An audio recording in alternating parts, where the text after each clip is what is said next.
Mga hayop na may pinakamalaking kita kapag inalagaan. Ano kaya ang magandang i-business? Mr. D. At number 10, rabbits. Marami ang tingin sa rabbit ay pet lang, cute na alaga sa bahay. Pero sa ibang lugar, ang rabbit ay seryosong pinagkukunan ng karne dahil ang rabbit meat ay lean, mataas ang protein at mas mababa ang taba kumpara sa ilang karaniwang karne. Ang maganda sa rabbit farming, mabilis silang dumami. Ang isang inahing rabbit ay kayang mag-anak ng maraming biik or kits sa loob ng isang taon. Ibig sabihin, kung maayos ang breeding program mo, mabilis lumaki ang bilang ng iyong mga alaga. Pero dito pumapasok ang mahalagang paalala ha. Hindi porket mabilis dumami automatic na mabilis din ang kita. Kailangan may market ka muna. Sino nga bang bibili? Restaurant, health-conscious customers, pet owners ba kung breeding stock ang ibebenta mo? O local community na open sa rabbit meat? Unique fact lang, ang rabbit manure ay pwedeng ring gawing organic fertilizer. Kaya bukod sa karne o breeding, may dagdag value pa ito sa mahihilig sa gulayan at backyard farming. At ang rabbit ay nagbibigay sa may maliit na space. Number 9, quail or pugo. Kung maliit lang ang bakuran mo pero gusto mo ng farm business na mabilis umikot, ang quail farming ay magandang pag-aralan. Bakit? Dahil ang pugo ay mabilis mag-mature, mabilis mangitlog at hindi kailangan ng sobrang laking space. Ang itlog ng pugo ay popular sa Pilipinas. Makikita mo ito sa kwek-kwek, street food, packboiled quailed eggs at minsan pati sa mga restaurants. Kaya kung may malapit kang palengke, school area, food stall o reseller, pwedeng magkaroon ng steady demand. Ang isang magandang layer quail ay kayang mangitlog ng madalas kapag tama ang feed, lighting, tubig at kondisyon ng kulungan. Pero dahil maliit lamang ang itlog, volume game ito. Hindi ka kikita ng malaki sa 10 pugo lang. Kailangang planado ang dami at may malinaw na buyer. Ang pugo ay isa sa pinakamabilis na poultry birds na pwedeng gawing egg business dahil mas maaga silang nagsisimula mangitlog kumpara sa maraming manok. Kaya para sa small scale starters, mababa ang entry point pero kailangan disiplinado sa daily management. Number 8, native o free range chicken. Hindi ito katulad ng broiler na mabilis palakihin. Mas matagal lumaki ang native chicken pero may dahilan kung bakit marami pa rin naghahanap nito. Mas malinamnam, mas firm ang laman at madalas kinakabit sa mas natural o mas healthy na pagkain. Sa Pilipinas, maraming customers ang willing magbayad ng mas mataas para sa native chicken, lalo na kung pang tinola, adobo, inasal o espesyal na handaan. Sa ilang lugar, mas mataas ang presyo nito kumpara sa regular broiler dahil mas limited ang supply. Pero linawin natin guys, ang itik ay duck, hindi native chicken. Para sa native chicken, may mga lahi tulad ng darag, banaba, bolinaw at iba pang local strains. Hay! Ang native chicken farming ay hindi lang tungkol sa karne. Pwede rin kumita sa CCU, breeding stock at fertilized eggs kung magandang lahi at malusog ang bloodline. Ang challenge dito ay mas matagal ang return kumpara sa broiler.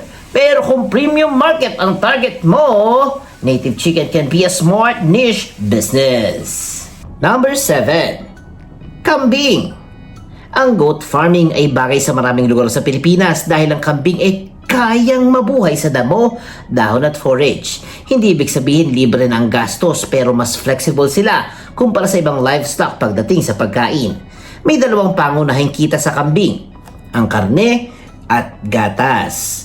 Ang karne ng kambing o chevron ay ginagamit sa kaldereta, papaitan, kilawin at iba pang putahe. Sa ilang lugar naman, mataas ang demand lalo na tuwing handaan, fiesta o okasyon. Ang dairy goat naman ay may specialized na mga kailangang ibigay sa mga tao. Pwede itong pagkakitaan sa fresh goat milk, soap, yogurt at iba pang value-added products. Pero mas mataas ang requirement dito sa hygiene processing at market development. Ang kambing ay madalas tawaging poor man's cow dahil kaya nitong magbigay ng meat at milk kahit hindi kasi laki ng gastos sa baka. Pero huwag malitin kapag tama ang breed, feeding at breeding schedule, magandang negosyo ito. Ang dapat bantayan sa kambing ay parasites, kulungan na basa at kakulangan sa mineral. Kapag laging basa ang area, mabilis silang dapuan ng sakit. Kaya keep it dry, clean and well-ventilated housing ang kailangan. Number 6. Tilapia. Kung may palaisdaan, pond o tank system, ang tilapia ay isa sa pinaka-practical na aquaculture venture sa Pilipinas. Bakit? Dahil pamilyar ang Pinoy sa tilapia. Ito ang isdang hindi kailangan i-explain sa buyer.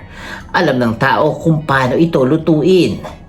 Ito'y tinatawag na household fish dahil abot kaya, madaling lutuin at malakas ang demand sa palengke. Kaya kung maayos ang source ng fingerlings mo, tubig, feeds at stocking density, pwede itong maging regular income source. Ang tilapia ay mabilis magparami, kaya kailangan kontroladong breeding sa pond. Kung hindi pwedeng dumami ng sobrang maliliit na mga isda at bumagal ang growth. Kaya maraming growers ang gumagamit ng male fingerlings o controlled stocking para pantay ang laki at mas maganda ang harvest. Ang kalaban sa tilapia farming ay poor water quality. Kahit magandang feeds, kung marumi naman ang tubig o mababa ang oxygen, pwedeng mamatay ang isda. Kaya ang tunay na puhunan dito ay hindi lang pond, kundi monitoring. Number 5. Dairy o beef cattle. Mga baka. Ang cattle raising ay hindi para sa lahat dahil kailangan ng mas malaking lupa, mas mataas na capital at mas mahahabang pasensya.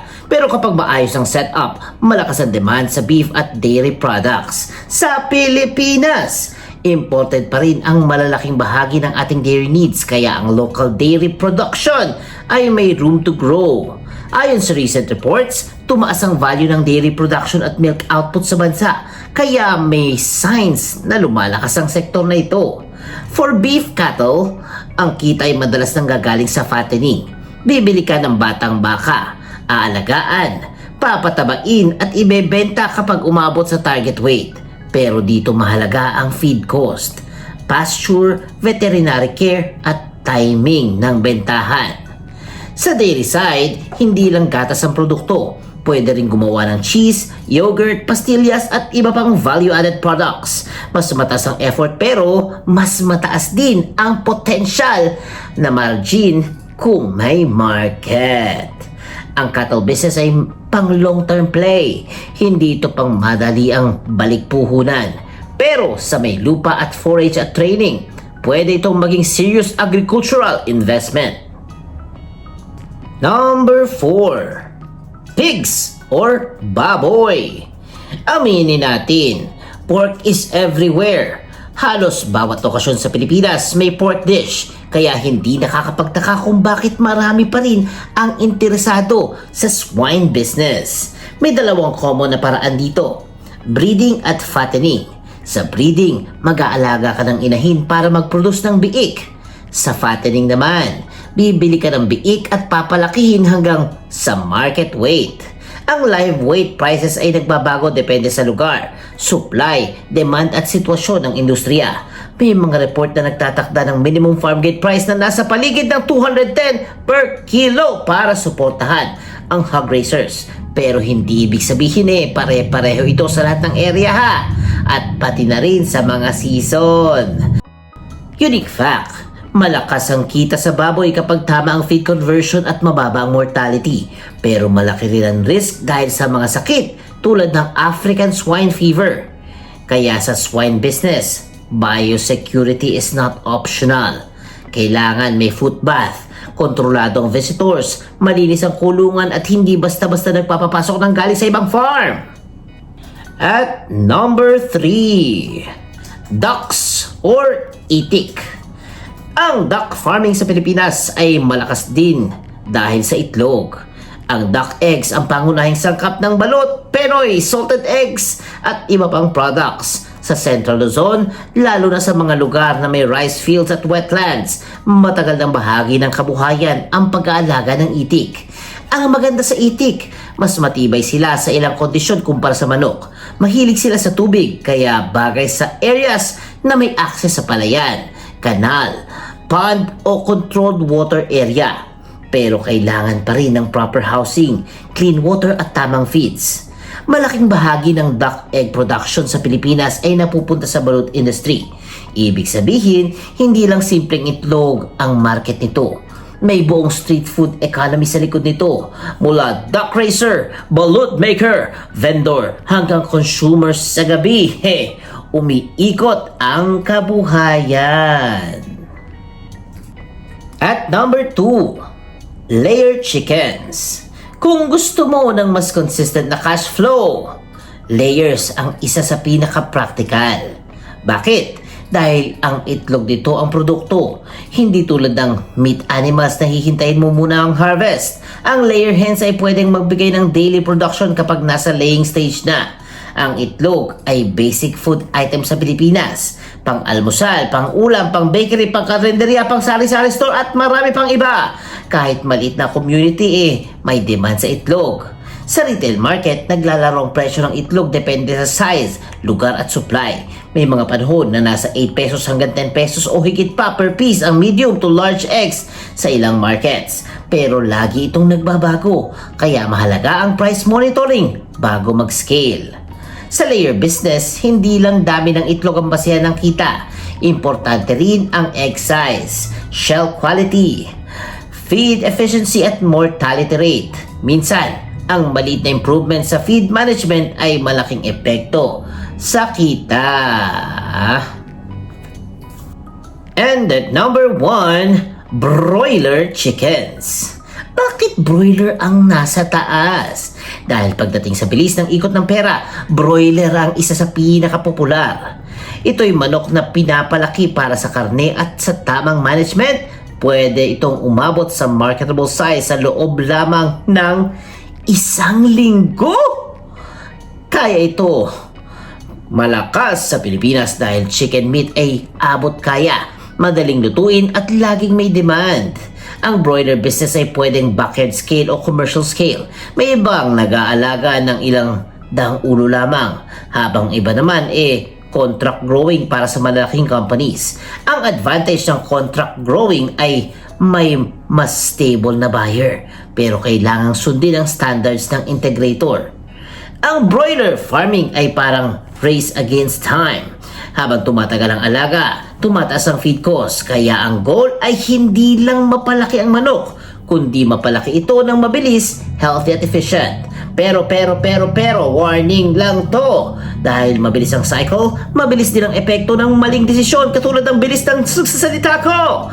Poor ventilation, overcrowding, maruming tubig at maling temperature ay pwede magdulot ng sakit at pagkalugi.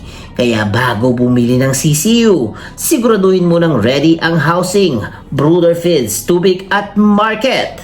Para sa maraming Pinoy agripreneurs, broiler ang best starting point dahil mabilis matutunan ang cycle at mabilis makita kung gumagana ang sistema. At yan ang mga farming animals na madali at malakas pagkakitaan. So guys, kayo, anong gusto nyong alagaan sa listahan natin? I-comment nyo naman. At syempre, huwag kalimutan mag-like, mag-share, mag-comment at mag-subscribe na kay Mr. D. Kasi masayang matuto. The end! Huwag kalimutan i-click ang subscribe button at bell icon ni Mr. D para masaya every day. See you, D-Fam!